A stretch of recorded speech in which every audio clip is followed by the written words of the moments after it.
Hi, my name is Michael, and this is my wife. Sasha. We actually own Clay Pigeon and Cyril's, and so the name is officially Cyril's at Clay Pigeon Winery. So I guess really what we are is one of the urban wineries. When it's all said and done, we make Pinot Noir and Syrah as our two primary grapes. We have it here in this facility, is where we actually bring the grapes in, process, age, as you can see by the barrels, and then bottle and try to sell as many as we can out the front door. And that's where Cyril's comes into play. So Cyril's started as basically one of the things I wanted to do when we moved to Portland. We came to Portland from the East Coast, and my background there was working in the cheese industry. And I really wanted to have some kind of business of my own here in Portland. And one of the things I wanted to do, I wanted to have this little shop that would sell fresh dairy, maybe some prepared foods. But as we were looking around, we found this building, which was way too big for what I had originally thought I would like to do. And I also was feeling a little gun shy about starting a business totally on my own. So when Michael and I looked at the space and we realized it also had the capacity to be used for manufacturing, so that he would be able to make wine here theoretically.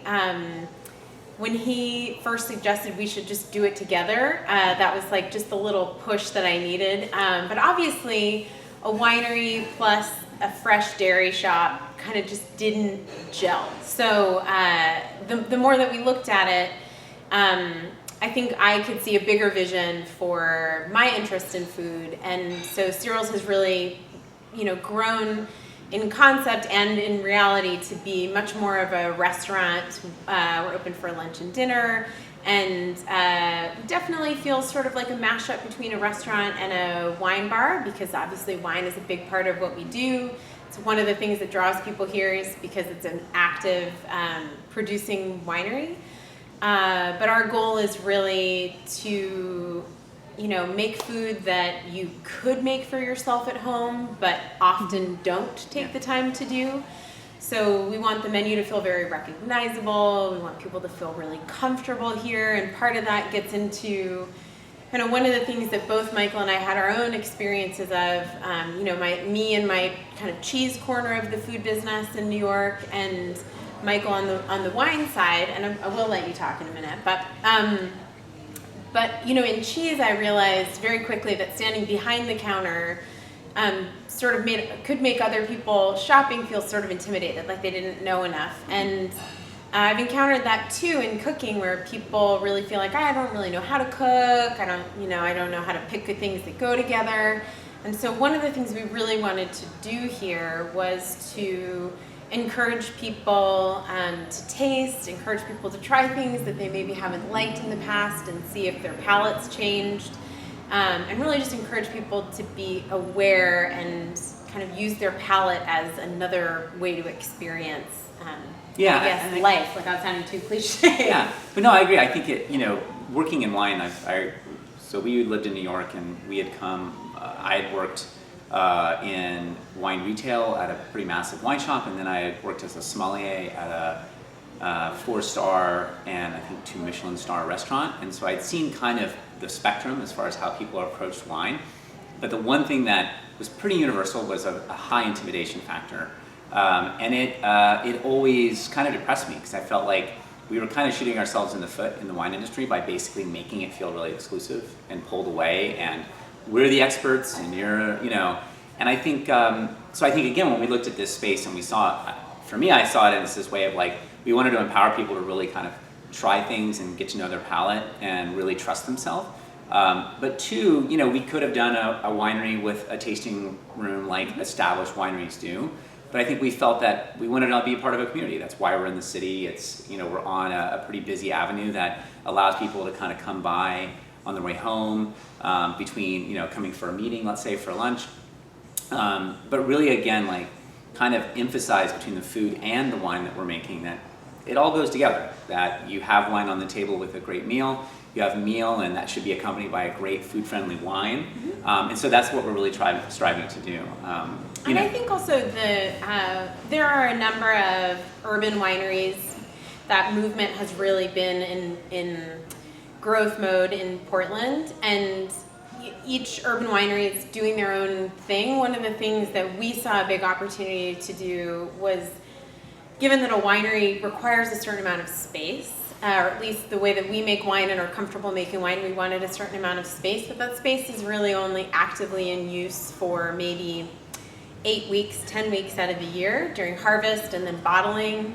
Not to say there's not work year-round that happens in a winery, but those are really the big space-taking times. And so one of the opportunities that we saw was to be able to utilize this space for educational events, parties, industry events, larger gatherings of people. We had an opportunity to share our food with people through events like that, but also try to, I think, offer a spot for gatherings. When I kind of let myself really dream a lot about what Cyril's would be, it would be a place that you would want to bring your in-laws when they were visiting from out of town. Even if they're not really big foodies, but they could come here and feel really comfortable, eat food that they may be surprised that they found delicious. And you can also bring your really discriminating foodie friends here, and they would have a good time too.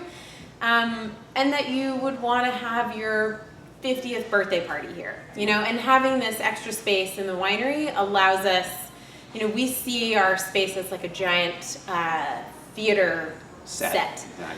And that's been one of the great joys actually about having this kind of space and being able to serve wine and food. Have just been some of the different kinds of groups we've been able to host here. Yeah, exactly. It's definitely allowed us to be a little broader, because again, it goes back to that idea of that accessibility, and that, again, if we really were to stay focused on the winos and like the really kind of deeply entrenched people in industry, that creates a very kind of potentially a narrow kind of space, and maybe makes it less approachable for someone who basically comes in and, we've had this where people come in and they just say, is it okay if I get a beer? Like, I really don't like wine. And of course the answer is yes. That's why we have beer on tap. It's, I make wine and I love making wine. I'm super passionate about it, but I also understand that my wine is not going to be for everyone. There's no way.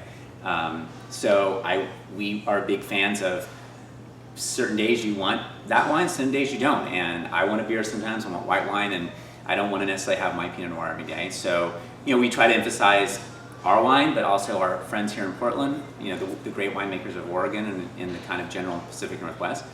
But we go broad. We do Europe as well, and the whole world, because there are really wonderful food-friendly regions that need to be reminded. And for me, I kind of always say that having wines like that of great producers keeps me honest as a winemaker. I think it's the best thing, almost purely accidentally, that happened by having the restaurant attached, is it really forces me to really look at my wine critically through the lens of a world product. So that's been really fun.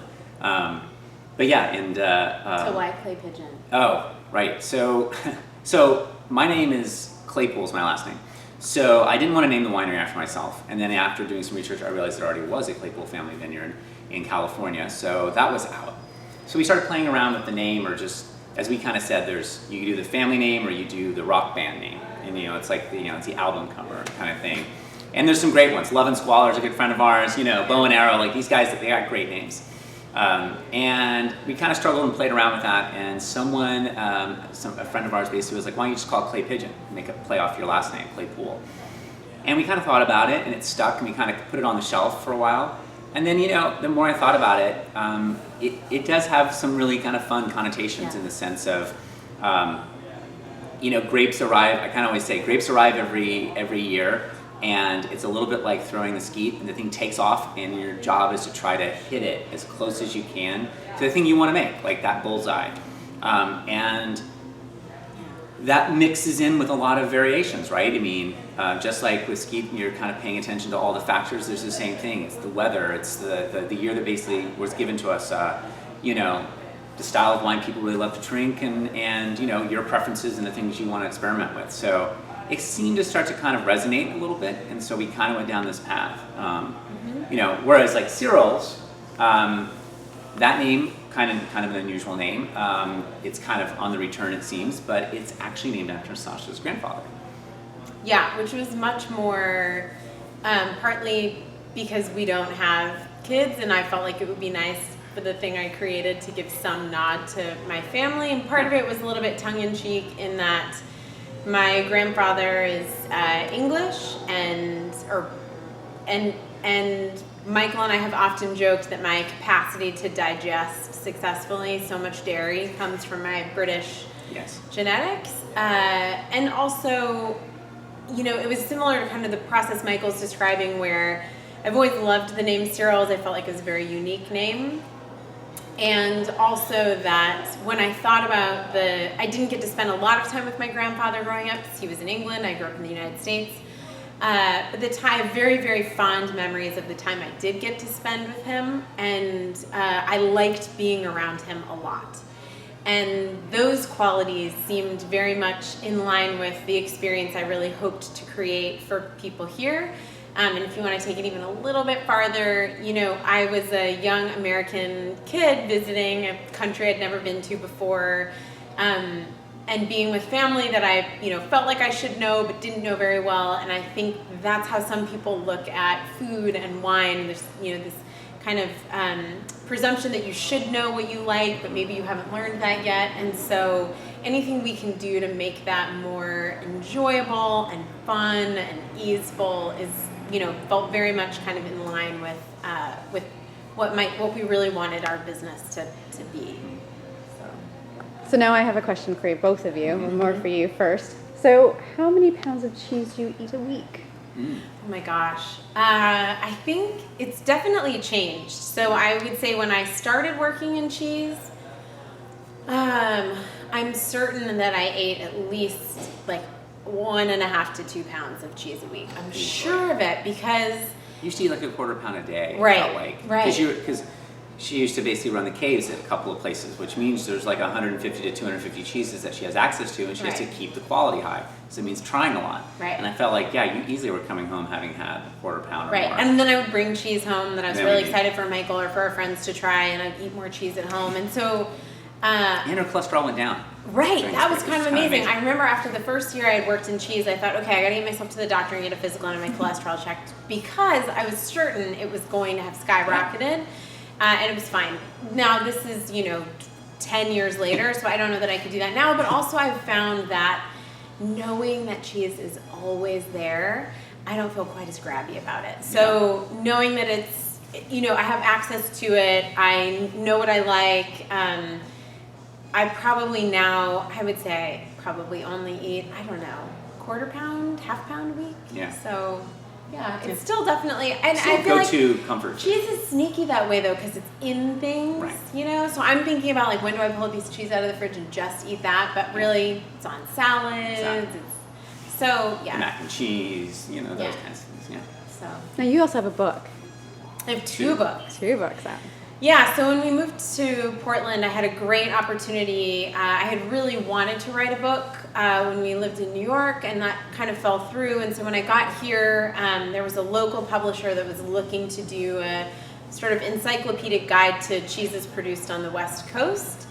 And someone recommended me for it, which was just such a gift. And so I did that project, and then I think it was 2 years later, there was a publisher who has a series of apprentice books. So, like the Brewer's Apprentice, Winemaker's the Apprentice, winemakers, Butcher's pastry chefs. So, sort of showing people a little behind the curtains peek at what it is to be a producer of these goods, and offering people doing versions of those things at home some tips on how to do that. And again, I had someone who works with me in the industry who said, Sasha Davies would be the right person for this book.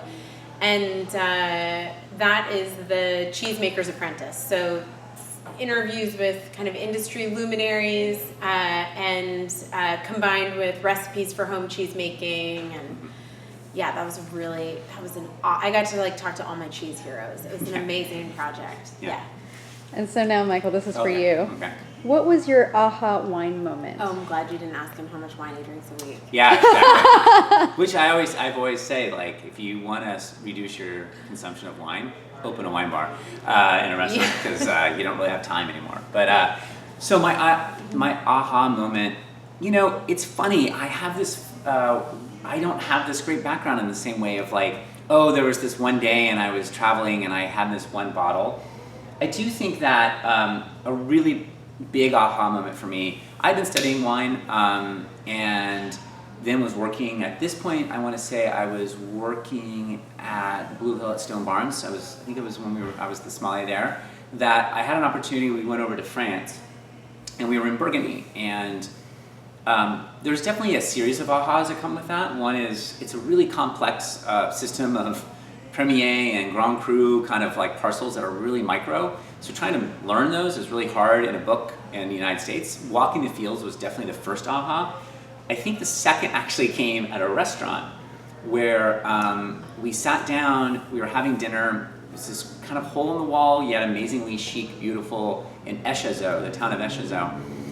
And I asked the woman in terrible, French, what I was just pointing at bottles, like, I think this, and she pointed at this bottle that was, she was like, no, this is what we're having, kind of like insisting. It was a Grand Cru Echazeau from a producer I'd never heard of, Christian Clerget, and it was like twice as expensive as the bottles I was looking at.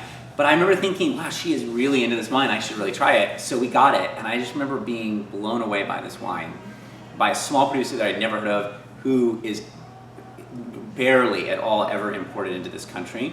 And just having this moment of, this is what Pinot Noir, when it's done right, can really sing to, and the level of kind of like complexity and depth of flavor, and that it still went really well with a meal. That it wasn't stuck with, oh, well, this is a wine, Pinot Noir is a wine you have off to the side because it's so ethereal, like you have to sit there and like contemplate it.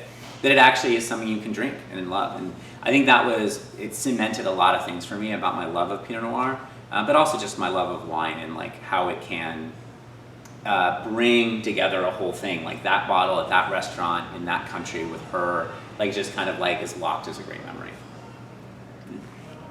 So tell me where I can find you guys.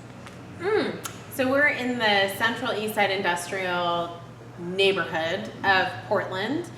We're on the east side. We're at Southeast Oak and Sandy Boulevard. So yeah, it's basically as you're driving down Sandy and it turns into 7th, we're right there. We're across from some great friends like Base Camp Brewing and Rum Club, and so it's a pretty fun. Biwa is a block north of us, so it's a pretty fun kind of up and kind of growing neighborhood of a lot of makers, which was a cool thing. Yeah. 815 Southeast. We're the place Oak. with the hands. We're the place with the hands.